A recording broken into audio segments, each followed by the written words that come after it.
Demand for Indian products in Libya despite travel ban. The image of India as a country of trade and business is great in Libya. A number of products from India are in huge demand in the local market. Long white basmati rice and spices of various types are normally on display in shops. Medicines and clothes are the next items in demand. So are the stationery items such as pencils, pens, and rubbers. India stands a good chance of opening a huge trade opportunity in Libya because of the high standard of its quality products. Despite the travel ban, the demand for Indian products has not gone down. On the contrary, it is going up higher day by day. According to data available, exports by India to Libya during the period 2021-22 financial year stood at the US $237.4 million. The growth in exports was broad-based. Primary items of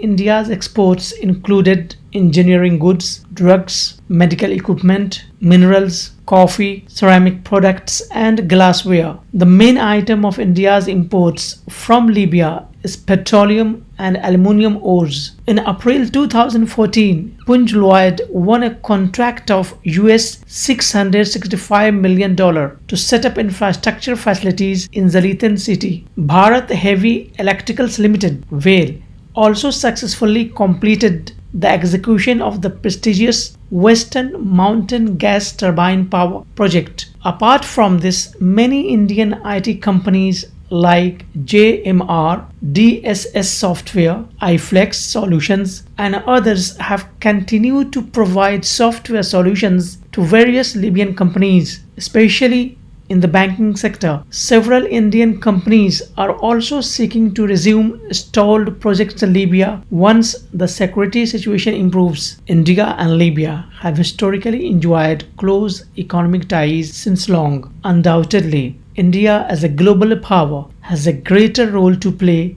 in the transformation of a new Libya. However, the travel ban to Libya, which has been in effect since 2016, only paves the way for other international players to replace India's role in the reconstruction of Libya. It's time for India to fill up the vacuum and review its policy regarding Libya. Thank you.